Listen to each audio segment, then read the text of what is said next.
Hello students, hope you all are doing well.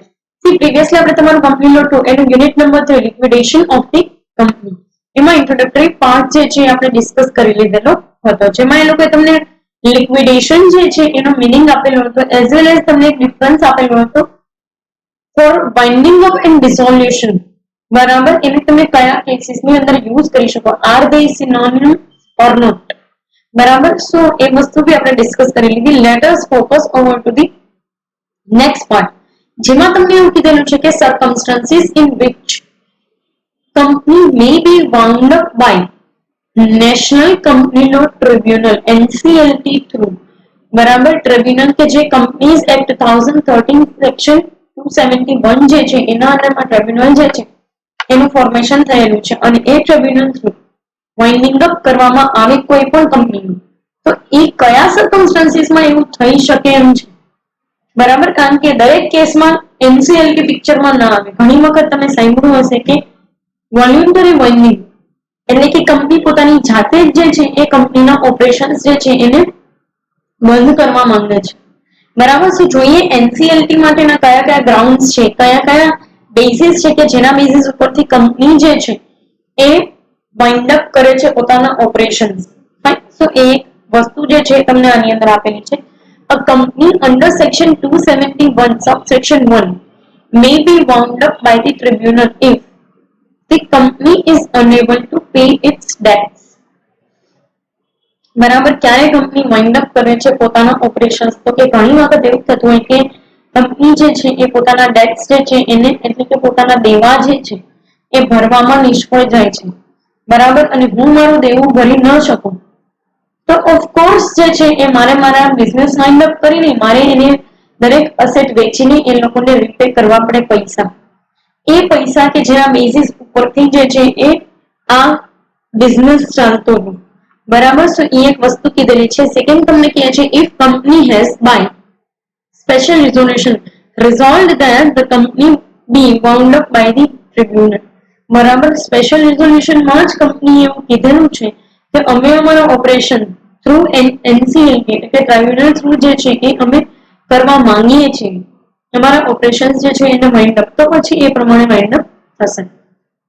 If the company has acted against the interest of sovereignty and integrity of India. બરાબર, India જે છે એની reputation અગેન્સ્ટમાં અને ઇન્ડિયાના interest અગેન્સ્ટમાં જો કંપનીએ કોઈ પણ પ્રકારનું કામ કરેલું છે તો એ કેસની અંદર એનસીએલટી એને વાઇન્ડ અપ કરાવશે એના business. And the security of the state, friendly relations with the foreign states, public order or decency or morality. બરાબર, ઇન્ડિયાના સ્ટેટ જે છે એની સિક્યુરિટીના અગેન્સ્ટમાં કંઈક કરેલું છે. બરાબર, કોઈ પણ ફોરેન સ્ટેટ જે છે, બરાબર, જે કાંઈ પણ આપણે એની સાથે સારા રિલેશન હોય ફોરેન કન્ટ્રી સાથે, એના અગેન્સ્ટમાં કોઈ એક્ટ કરેલું છે કે પબ્લિક ઓર્ડરના અગેન્સ્ટમાં કોઈ વસ્તુ કરેલી છે. બરાબર, ડિસન્સી કે મોરાલિટીને અગેન્સ્ટમાં વસ્તુ કરેલી છે કે જે વસ્તુ મોરલી સાચી ના હોય, મોરલી ડિસન્ટ નથી, એના અગેન્સ્ટમાં કોઈ પણ એક્ટ કરેલી છે, તો એ કેસની અંદર અંડર સેક્શન 271 જે છે આ લોકોને જે છે એ વાઇન્ડ અપ કરવાની ઓર્ડર આપી દેશે. ટ્રાઇબ્યુનલ જ ઓર્ડર આપી દેશે કે તમારે તમારા બિઝનેસીસ જે છે એને વાઇન્ડ અપ કરી દેવાના છે. નેક્સ્ટ તમને કીધું છે if the tribunal has ordered the winding up of the company under chapter 19 revival and rehabilitation of sick companies. Company પોતે જો સિક્યુરિટ બની ગઈ છે તો એના માટે એ લોકોએ ચેપ્ટર 19 જે છે એની અંદર અમુક વસ્તુઓ આપેલી છે કે ભાઈ તમારે બિઝનેસ તમારા અત્યાર પૂરતા વાઇન્ડ અપ કરી લેવા જોઈએ અને પછીથી જે છે અમે તમને સહાય પૂરી પાડશું, બરાબર, હેલ્પ કરશું કે કોઈ પણ પ્રકારની સબસિડીઝ જે છે એ આપશું જેનાથી તમે જે છે તમારો બિઝનેસ પાછો ઉભો કરી શકો. તો રિવાઇવલ અને રિહેબિલિટેશન જે છે એના અંદરમાં પણ આ લોકો વાઇન્ડ અપના ઓર્ડર આપે છે. નેક્સ્ટ તમને કીધું છે if on an application made by the registrar or any other person authorized by the central government by notification under this act, the tribunal is of the opinion that affairs of the company have been conducted in a fraudulent manner or the company was found for the fraudulent and unlawful purpose or the persons concerned concerned in the formation or management of its affairs have been guilty of any fraud, misfeasance or misconduct in connection therewith, and that it is proper that a company would be wind up or wound up. બરાબર, કહેવાનો મતલબ એવો છે એ લોકોનો કે જો registrar જ કંપનીના બિહાફમાં કંપની રજિસ્ટ્રાર હોય એ જ એવી એપ્લિકેશન કરી દે છે કે કંપનીનું ફોર્મેશન ફ્રોડ્યુલન્ટ રીતે થયું છે અથવા તો કોઈ ફ્રોડ્યુલ જે છે એ ફ્રોડ પર્પઝ જે છે એને અચીવ કરવા માટે એ લોકોનું જે છે એ ફોર્મેશન કર્યું છે બિઝનેસનો, તો ઓટોમેટિકલી એને જે છે એનસીએલટી નોટિસ આપી દેશે વાઇન્ડિંગ અપની.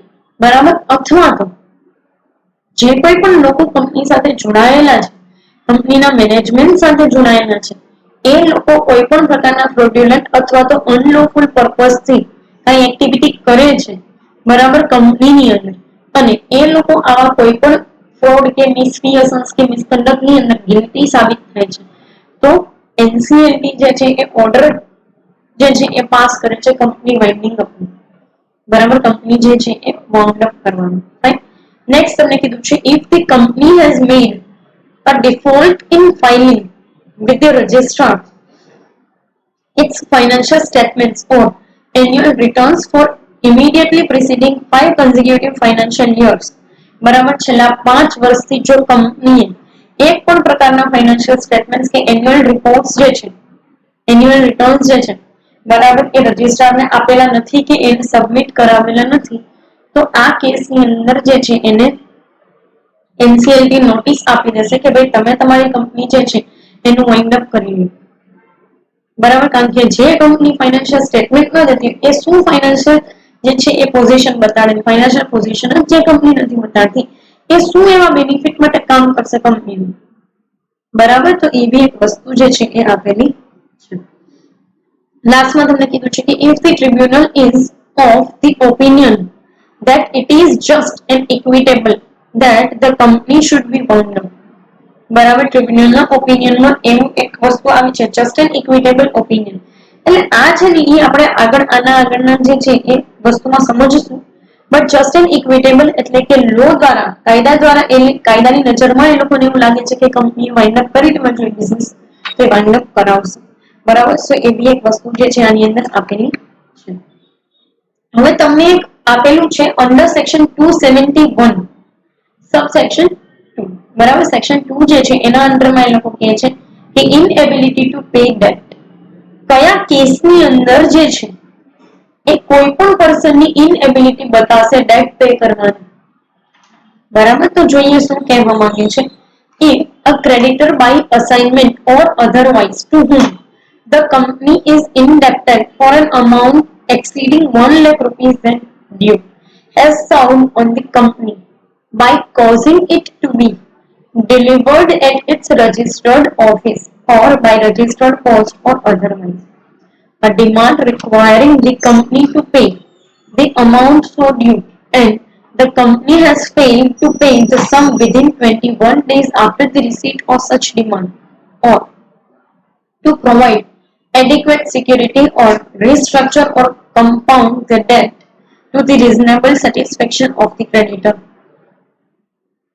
તમને એમ થશે કે મેડમ તમે તો એક જે છે એ ટેકમાં વાંચી ગયા પણ અમને આમાં કઈ સમજાણું.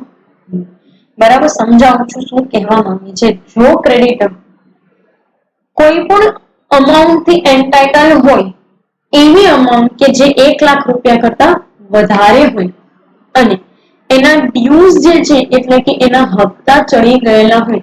બરાબર, 1 લાખ રૂપિયા મેં લીધેલા હોય તો પાસેથી 3 મહિના પછી દેવાની વાત છે, 3 મહિના પછી હું નથી લીધેલ, એટલે કે ચોથો મહિનો, 5મો મહિનો, 6મો મહિનો, બરાબર, હું પૈસા જ નથી લીધા. આના માટે એ લોકોએ પોતાની ડિમાન્ડ જે છે, પોતાના ડ્યુઝને રિલેટેડ જે છે કે ડ્યુઝ અમને સર્વ કરો, બરાબર, એટલે કે અમને પૈસા પાછા આપો, એના માટે એ લોકો રજિસ્ટર્ડ ઓફિસ, રજિસ્ટર્ડ પોસ્ટ દ્વારા કે ગમે તે જગ્યાએ ડિમાન્ડ કરેલી હોય છે, છતાંય નથી આવતું. બરાબર, અને આવી ડિમાન્ડ થયાના 21 દિવસ પછી પણ કંપની જે છે એ પૈસા પાછા નથી આપતી અથવા તો એના બિહાફમાં કોઈ સિક્યુરિટી જે છે નથી આપતી કે ભાઈ કાંઈ વાંધો નહીં, તમે અમારી આ પર્ટિક્યુલર પ્રોપર્ટી જે છે એ લઈ જાઓ, અમારી પાસે થશે ત્યારે અમે તમને પૈસા આપશું, તમે મને પ્રોપર્ટી આપી દેજો. બરાબર, or restructure the pay structure એટલે કે કેવી રીતે હવે આગળથી જે છે એ એના ઉપર વ્યાજ લાગશે કે હપ્તા આપવામાં આવશે એ કોઈ વસ્તુ નથી કરતા, રીસ્ટ્રક્ચર પણ નથી કરતા. Or compound the debt to the reasonable satisfaction એટલે કે તમે કેમ જોયેલું હોય છે કે ઇન્ટરેસ્ટ ઓન ઇન્ટરેસ્ટ લાગતું બરાબર, તો એ રીતે ડેટ જે છે એનું કમ્પાઉન્ડિંગ પણ કોઈ રીઝનેબલ સેટિસ્ફેક્શન પણ નથી કરતા કે જેવું ક્રેડિટરને લાગે છે બરાબર, તો એ સિમિલરલી જે છે ઇનએબિલિટી ટુ પે ડેટમાં આવી જશે અને આના પછી જે છે એ કંપની ઉપર એના માટે એક્શન લેવાય બરાબર.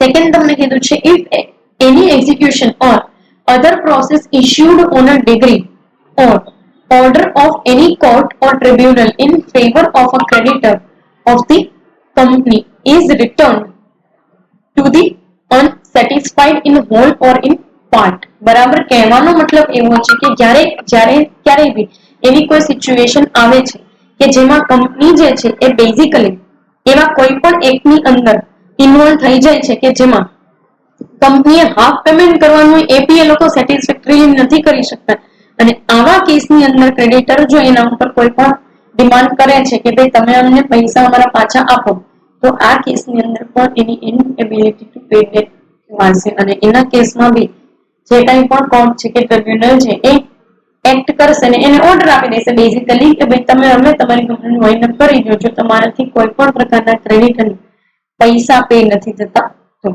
If it is proved to pay its debts and in determining whether a company is unable to pay its debts, the tribunal shall take into account the contingent and prospective liabilities of the company. બરાબર, હવે જે છે એ તમને case ઈ કે છે કે કોઈ પણ ઇમિડિયેટલી તમારે પે કરવાના પૈસા અથવા તો કોઈ પણ નોટિસ વગર તમારા ઉપર જે છે એ ક્રિએટ થતી લાયબિલિટી, આવી લાયબિલિટી પણ તમે જો રીપે નથી કરતા બરાબર, તો આ કેસની અંદર જે કોઈ પણ કન્ટિન્જન્ટ ક્રેડિટર હશે તમારું અથવા તો જે કોઈ પણ પ્રોસ્પેક્ટિવ ક્રેડિટર હશે કે જે ઇમિડિયેટલી તમારી પાસે હવે પૈસા માંગે છે, તમારા 3 મહિનાનો ટાઈમ કમ્પ્લીટ થઈ ગયો, ચોથો મહિનો આવી ગયો ને તોય એ લોકોએ કાંઈ ન કીધું પણ હવે 5મા મહિને તમે એ લોકોને પૈસા નથી દેતા બરાબર, તો સેમ જે છે એ વેથી એ લોકો તમારી ઉપર એક્શન લઈ શકશે. ફાઇન, સો એને રિલેટેડ તમને અહીંયા આપેલું છે કે કયા કયા કેસીસને ઇનેબિલિટી ટુ પે ડેટમાં લે છે એનસીએલટી અને કયા કેસીસની અંદર જે છે એ એનસીએલટી આ લોકોને નોટિસ આપે છે. ફાઇન, સો આ જે છે એ પાર્ટ 1 થઈ ગયો સેક્શન નંબર 271 નો. કમિંગ સેશન ની અંદર આપણે special resolution just and equitable અને પછી જે છે એ કોણ આના માટે પિટિશન ફાઇલ કરી શકે એના ઉપર ડિસ્કશન કરશું. અત્યારે અહીંયા સુધી રાખીએ. Thank you so much.